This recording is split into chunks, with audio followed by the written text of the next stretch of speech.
There is an idea worth exploring today that has the potential to genuinely shift how you connect with women, particularly as you move through the later chapters of your life.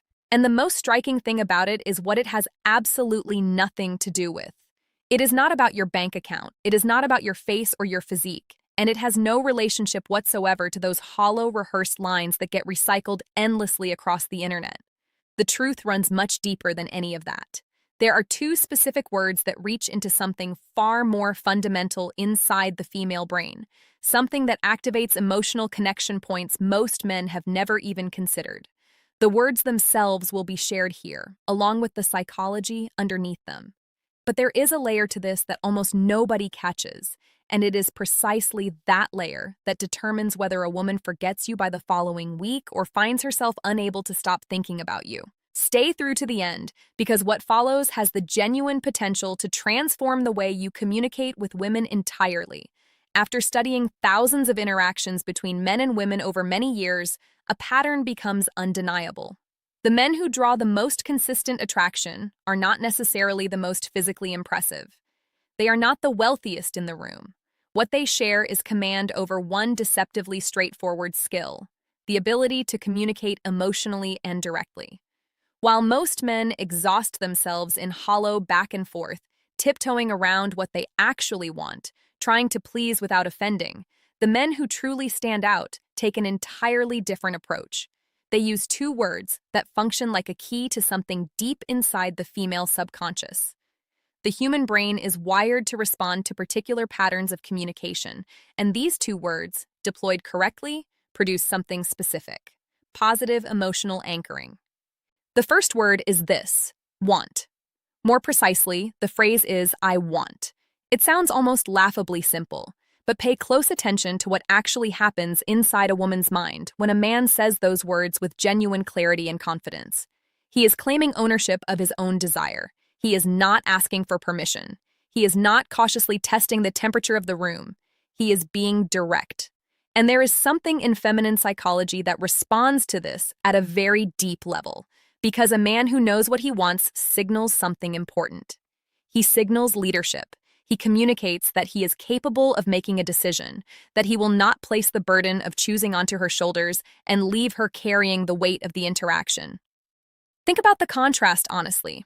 When a man says something like, "Well, maybe we could possibly get together sometime if that works for you," what is actually being communicated? Uncertainty, fear of rejection, a complete absence of direction.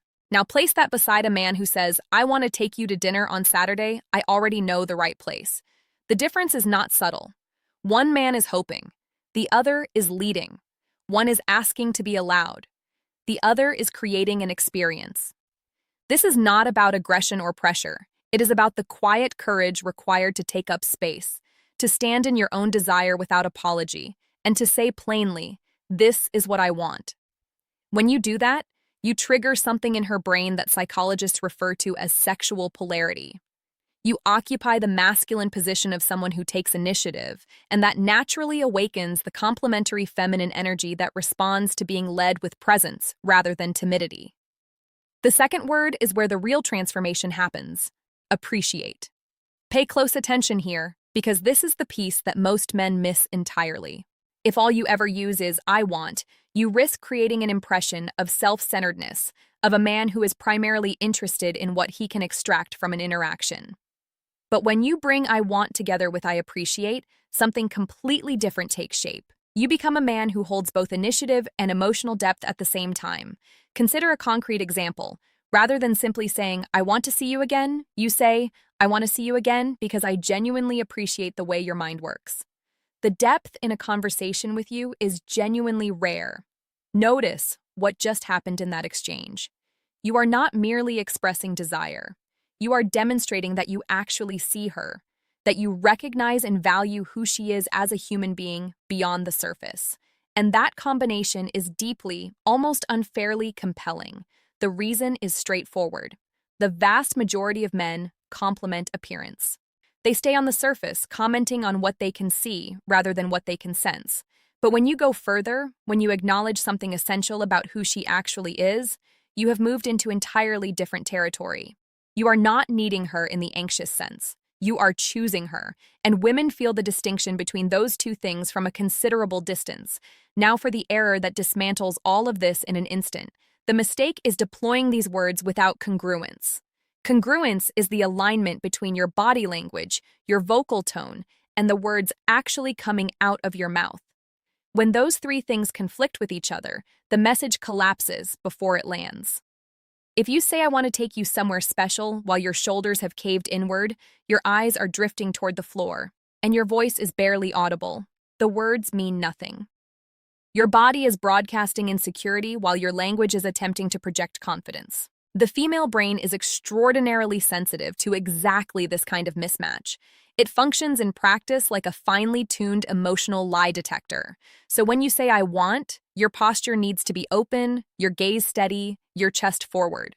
When you say, "I appreciate," you need to slow down slightly. Let a pause land. Allow the sincerity to be visible rather than just audible. The words only carry weight when the whole of you is behind them. There is also the matter of timing. Nobody is suggesting you walk through life inserting these phrases into every sentence like some kind of script you have memorized. That would be strange, and it would not work. These words are for strategic moments, the moments when you genuinely want to communicate intent, when you want to create an emotional memory that stays with her. For example, at the close of an evening that felt meaningful, you hold her gaze and you say, "I want to do this again. I really appreciate the energy you carry." In that single exchange, you have built something. You have created a positive emotional anchor. From that moment forward, when she thinks of you, she will return to that feeling of being genuinely seen, genuinely valued, and genuinely desired all at once. That is not a small thing. That is exactly the kind of impression that keeps a man in a woman's mind long after the conversation has ended. Now, there is another dimension to all of this that deserves serious attention, particularly for men who are navigating attraction in their 50s and beyond. Women rarely announce their interest openly. Instead of stating what they feel, they probe quietly, testing whether the man in front of them is alert enough to catch what is never said directly. A woman who feels genuinely drawn to a mature man will almost always eventually find her way to two specific questions. On the surface, they appear to be nothing, ordinary fragments of ordinary conversation. But they are not ordinary. They are a message written underneath the words, and if you have never been taught to read them, you will walk away from moments that were far more significant than they appeared. Men over 50 often carry a false belief that they have become invisible, that women their own age or younger have simply stopped registering them. The reality is almost the opposite. A mature man who actually understands how women think and communicate can be more compelling than he has been at any previous point in his life. The obstacle is not age, it is misreading. It is moving through interactions assuming she is just being friendly when she was, in fact, quietly extending an invitation and hoping you would recognize it. Women almost never broadcast attraction directly. What they do is observe, and then they test. They watch how grounded you are. They measure your emotional steadiness. They notice whether you are paying attention to what lives beneath the surface of what is being said. When a woman begins to genuinely regard you as someone trustworthy, not just socially but emotionally and physically, something in her behavior shifts. Her energy moves from casual to intentional. She begins asking questions aimed at revealing three specific things: the depth of your inner stability, your actual emotional and practical availability, and your awareness, meaning whether you are present enough to notice what her interest actually looks like when it surfaces. This is the precise moment the two key questions appear. But to understand why they matter as much as they do, the psychology underneath them needs to be seen clearly first. Many men who are 50 and older grew up when communication was more direct.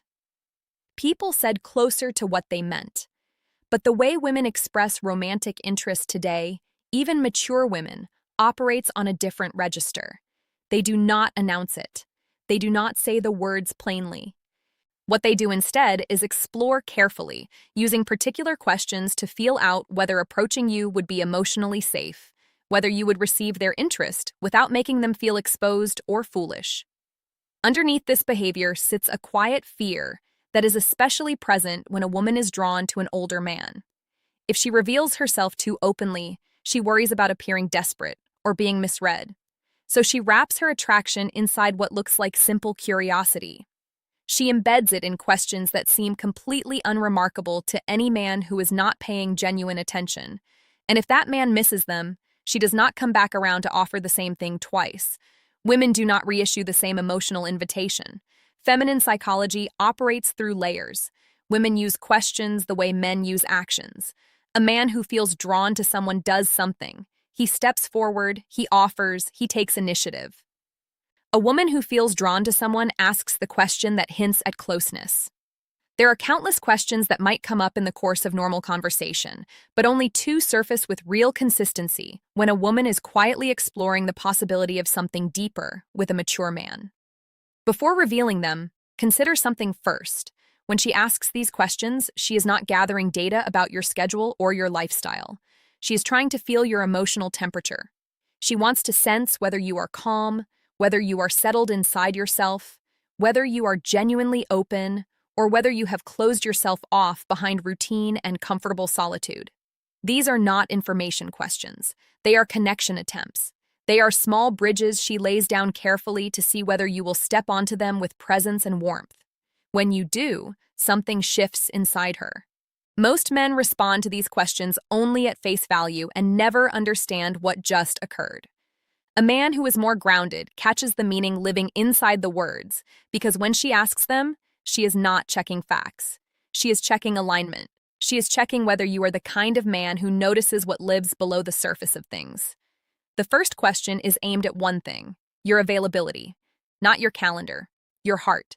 She wants to sense whether your life has genuine emotional room in it, whether there is space for someone to enter your world without pressing against a wall of closed habits and settled solitude.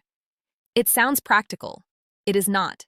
It is her asking, in the most disarming terms she can find, whether you are open or sealed off, whether you are capable of real connection, or whether you have retreated so fully into your own patterns that no one can reach you. Women do not invest emotional energy where all the doors are locked. So before she allows herself to feel anything further, she tests for openness. This first question is her version of leaning slightly forward to see whether you lean in or pull back. The second question is about direction, not your career or your goals in any practical sense. Your inner direction. She wants to know whether your life has forward movement in it, whether there is purpose and masculine steadiness running through how you carry yourself. Women do not move toward men who are drifting. They move toward men who are anchored, men who know who they are regardless of what is happening around them.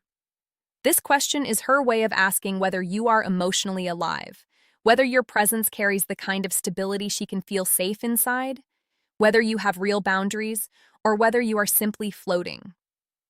When she asks it, she is already quietly imagining what closeness with you might feel like. A woman might feel initially drawn to a man on a surface level, but she only moves toward him fully when she senses something worth trusting in his presence. This question is the doorway she uses to feel into who you actually are. For men over 50 specifically, these questions carry a particular kind of weight. By the time a man reaches his 50s or 60s, women hold a certain assumption about him. They believe he has already moved through most of his emotional territory. They wonder whether there is still genuine room inside his life for something new, or whether he has already settled into a finished and closed version of himself. These two questions are her quiet way of checking. Is there space here? And is this man still moving forward with purpose or simply enduring the remaining years? You can overlook a compliment. You can miss a piece of body language entirely. But if you miss these two questions, you miss the exact moment a woman is attempting to open something between you. And once that moment closes, she does not reopen it. Here's the first question. She asks some version of this. Do you spend a lot of time alone? It appears to mean nothing. It sounds like the kind of filler anyone might reach for in a pause. But it is not filler. It is her asking, in the most unassuming language available, whether there is room for her in your life. She may phrase it differently. Do you tend to go out on your own? Do you keep mostly to yourself? Are you seeing anyone? Are you mostly doing your own thing lately? The exact wording will vary. The underlying question does not. It is about access. She would not be asking it unless she had already, at some level, pictured herself somewhere near your life. She is trying to learn whether you are welcoming or whether you have become the kind of man who is emotionally unavailable in the way some older men gradually become, sealed comfortably inside solitude with no real opening left. If she felt nothing for you, how you spend your time would be of no concern to her whatsoever. Most men answer this too literally.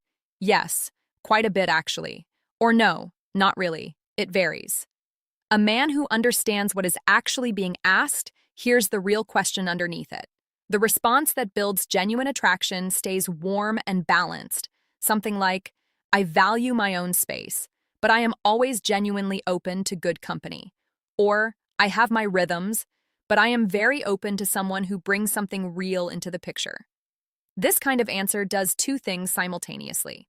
It communicates emotional availability without broadcasting need or desperation. And it plants a quiet suggestion that she might be exactly the kind of presence worth making room for. Open, but not hollow. Receptive, but grounded. Warm without being cold. When you respond this way, she feels possibility and emotional safety at the same time, and that naturally draws her toward the second question. The second question is this: what are you looking for these days? Do not mistake this for small talk. It never is when a woman asks it of a man she is considering. She would not risk something this personal about someone she felt nothing toward. It feels too intimate, too close to revealing her own interest. She reserves this question for men she sees as potentially meaningful. She may phrase it differently. What do you want in your life right now? What direction are you moving in? What are you focused on? What are you hoping to find at this stage? The wording shifts. The intent does not. What she is doing with this question is reading your inner direction. For a woman to genuinely open herself to a man, particularly a mature one, she needs to sense something essential. She needs to feel that he knows who he is, that he knows what he wants, that he is not wandering without purpose, not stuck cycling through old emotional patterns, not merely filling his days until something happens. She needs to feel that he moves with intention. This question helps her determine whether his life is heading somewhere she could walk alongside, whether he carries emotional and relational purpose, whether he is the kind of man whose presence would feel like genuine safety. Men who answer too literally tend to break the moment without realizing it. When a man says he is just looking for peace, or taking things one day at a time, or genuinely not sure, she hears something underneath those words. She hears drifting. And a woman does not invest herself in a man who is adrift, regardless of his warmth or his other qualities. If you want to respond with the kind of masculine clarity that actually draws her closer, you do not need a long speech. You do not need to lay out your entire life. You only need direction. Something like, I am building a quieter, stronger chapter with the right people around me. Or, I am looking for connection that feels natural rather than manufactured. Or, I am focused on living intentionally, real experiences, moments that actually mean something. Responses like these show her that you are in motion rather than standing still, that you have emotional clarity about what you want, and they open a quiet space in the conversation where she can begin imagining whether she might fit somewhere inside that forward movement. For a woman, that is powerful. It is the signal she has been hoping to find. Here is something most men over 50 genuinely never fully absorb. Women want a man who is still alive on the inside, not just present physically, emotionally awake. These two questions are woven directly into the structure of how women experience desire. Women do not test men arbitrarily. They test based on emotional readiness. When she asks whether you spend a lot of time alone, she is measuring your openness. When she asks what you are looking for, she is measuring your direction. The reasoning is clean and simple. A man who is open and moving with purpose creates a natural pull. He becomes someone worth leaning toward. Women do not need a man to be perfect. They need him to be clear. Clarity produces safety, and safety is what allows desire to emerge and grow. Picture a real moment. You are in conversation with a woman somewhere comfortable. Things feel easy between you. There is a kind of soft tension underneath the ease. She laughs a little more than the situation strictly calls for. She touches her hair. She holds your gaze with something warmer than casual friendliness. And then she asks, almost as an aside, whether you spend a lot of time alone. That is her first step toward you. That is the door opening just slightly. Respond with genuine presence, and she feels encouraged to take another step. Deflect or answer with confusion, and the energy drains from the room immediately. And then, later in that same conversation, or perhaps days afterward, she asks what you are looking for these days. That is her second step, and it is the moment she decides whether to go any deeper. Answer with clarity, and she feels the pull of real possibility. Answer with uncertainty, and she quietly retreats into herself. Men tend to experience these moments as coincidental. They are not. They are emotional checkpoints, deliberately if unconsciously placed. And women almost never ask these two questions to a man they feel nothing for. Here is the thing worth carrying with you after all of this. A woman who wants genuine intimacy will not state it openly. She will not confess it or push herself forward. What she will do is ask two questions. The first is really asking, are you open? Is there room for me? The second is asking, are you alive inside? Do you know where you are going? These questions are not about the facts of your life. They are about your energy, your presence, your inner state. When you recognize them as they are happening, you meet them with the kind of response that keeps the connection building. When you miss them, the moment passes, and it rarely returns. Women do not offer the same emotional invitation twice. When a door opens, it opens once. If only one thing stays with you from all of this, let it be this. A woman does not test your words. She tests your presence and your awareness. The moment you learn to recognize the questions she uses to signal genuine desire, you will never again stand outside a door that was open the entire time, wondering why nothing happened. Women communicate attraction through channels that are subtle, emotionally layered, and nearly invisible to any man who is waiting for something obvious. This matters especially for mature men, because women hold older men to a different and more demanding standard. A younger man who seems uncertain or inconsistent is given room to still be finding himself. A man over 50 is expected to already know who he is. Women anticipate more depth from him, more stillness, more clarity of purpose. That is precisely why their interest arrives through emotional signals rather than plain gestures. When a woman asks you something that touches your openness or your direction, she is not collecting information. She is feeling the landscape of who you are. She is asking herself quietly whether drawing closer to you would feel like something worth risking. When she does, the only remaining question is whether you are present enough to recognize the moment for exactly what it is.